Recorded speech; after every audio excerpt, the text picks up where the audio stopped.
right, put my glasses on so I can see. Okay. So, here we have our photo that we brought in. Same one as what she had. Standard piece of 1/8" foam core, which is what we use for our backing. And this is a non-acid-free mat. Now, the deal that we're going to run with will be an acid-free mat, so that the artwork is protected, very similar to the way Michaels did it. This is your handy-dandy little ATG gun. This is a really, really old one, probably 23 years old.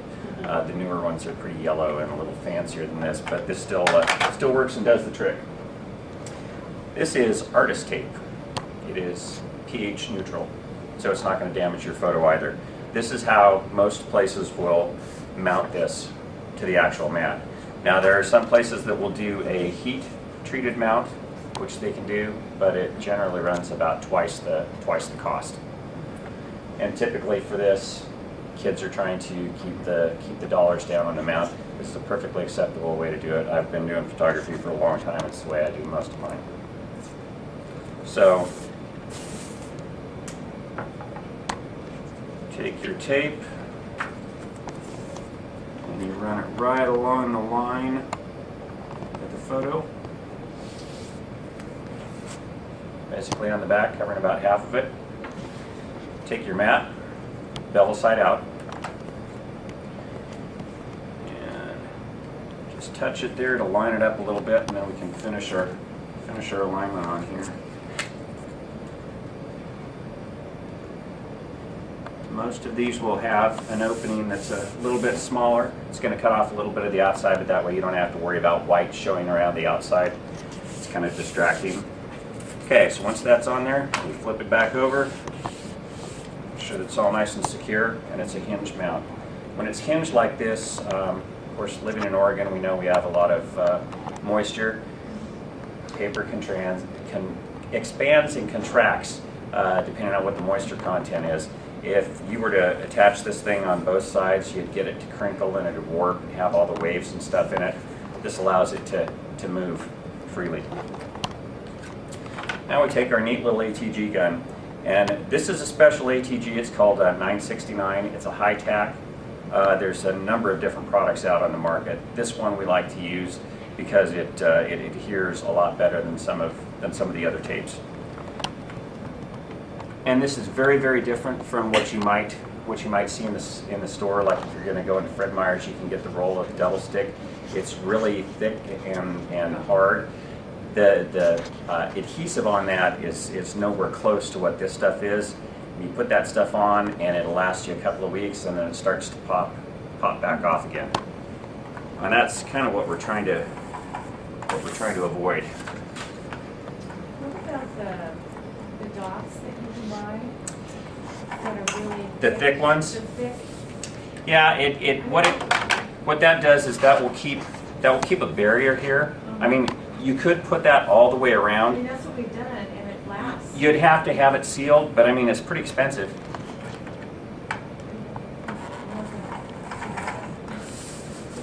I've got my 40% off coupon. There is that. I did 3 of my son's mats that way.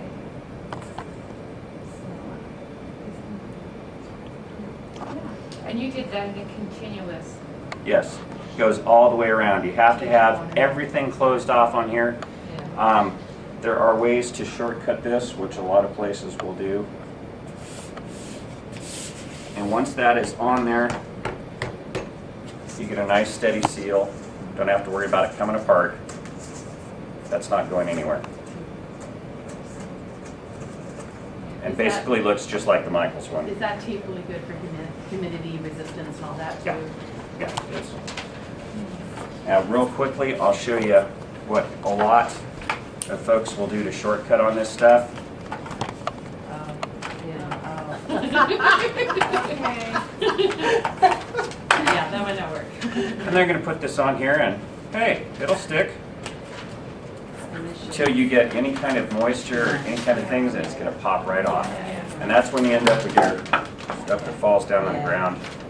Well, Hence the problem. And in all reality, when we have put them up and come back the next day and they're popping off and we're having to fix them to put them back on the wall.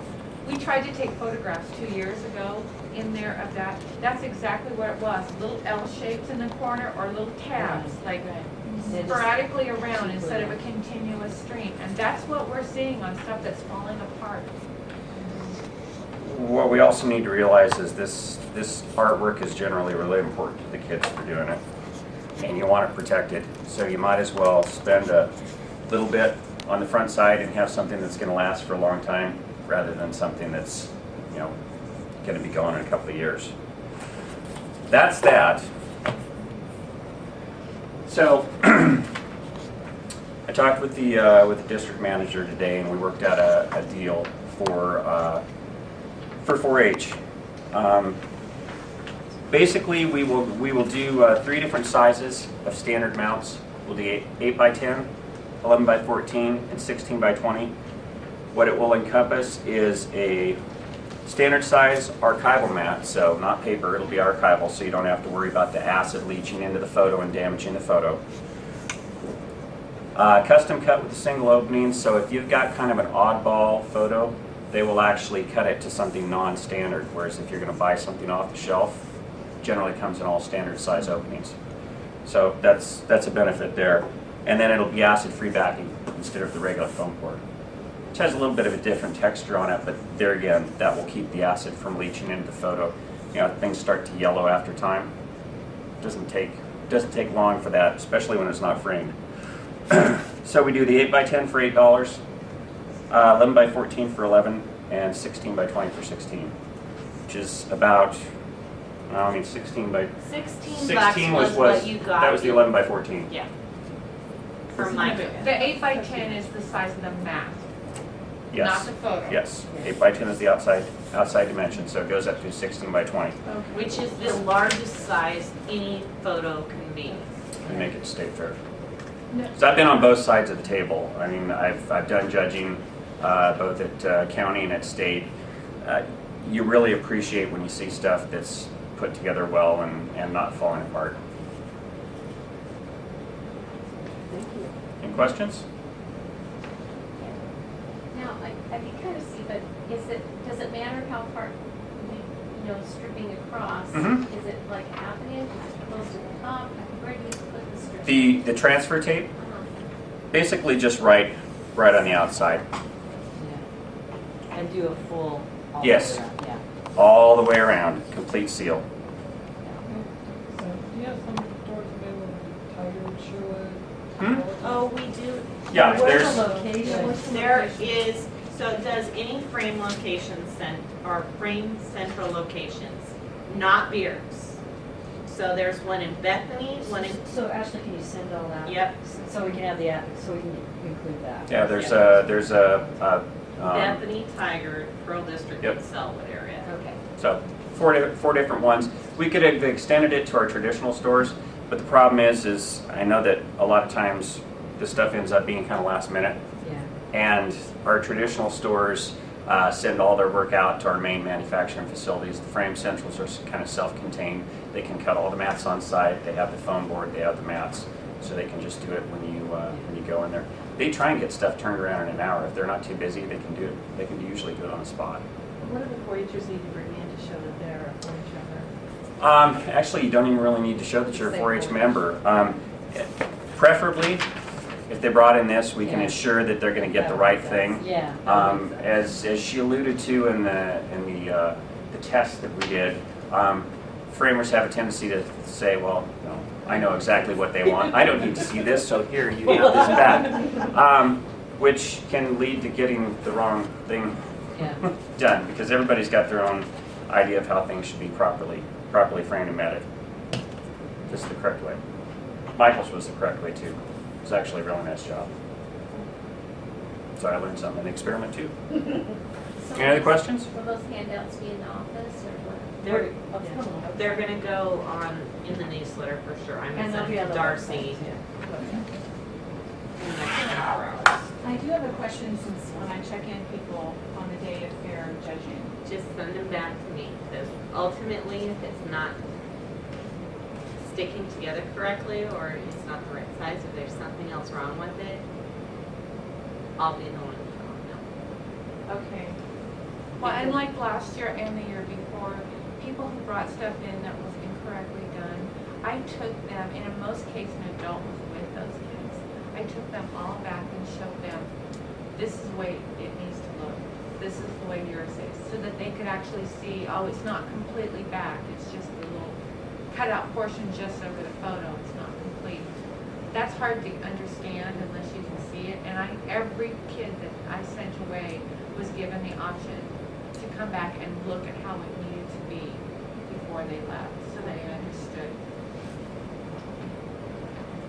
I'm just curious about the size of the photos. Do most of them start at 8 by 10, or are there a lot of smaller ones in that, or what's the It's the average mix. size? What's the size of the photo if it's gonna be 8 by 10 now? Usually 5 by 7, sometimes 4 by 6. 4 by 6 I is a think really it common, has- is a really common size. We saw- I think. Does it? I'm pretty sure that that's. Oh, the minimum size. Unless it's like Is that scavenger hunt or, Minimum size. Yeah, Well, this the is well, the four- scavenger four by hunt, that's a six. different The creative ballpark. process is 4 by 6, it says here. Yeah. So 4 by 6. I knew there was a variety. Yeah, the scavenger But that's hunt the ones, only they don't get exception. mad No, at they're you. done They just differently. get put on a poster Yeah. When I'm board. talking Well, about the same ones with that are on series. display, it just seems like most of them are smaller than 8 by 10. Am I remembering wrong? It could be a 5 by 7. I mean, 5 by 7 is the standard Oh, size, which, Photos. yeah, which means they use an 8 by 10 mat. Yeah. So basically the mat would be as large as the photo. That would make the photo about that big in the center of it. But a lot of them are that size, with the diameter. That people don't look at. I'd say The they're final pretty good. So the final exhibit, and this is the problem because some of the kids miss this, the final exhibit size with not including the ones that there's exceptions to, and there's a couple of those, it has to be no less than an 8 by 10. Yeah, there's a Frame. minimum. And some of the You mean kids the are outside edge? the outside The edge. outside Some edge, of the yes. kids are drawn too small. The photo could be small, but you gotta have it mounted. Okay. That's why you have to read the fair book. The kids do. Right. And that part hasn't changed. It's been that for, We haven't had too many problems with that, right, lately? I mean, it's been It's mostly. mostly- it's the backing. Did you make a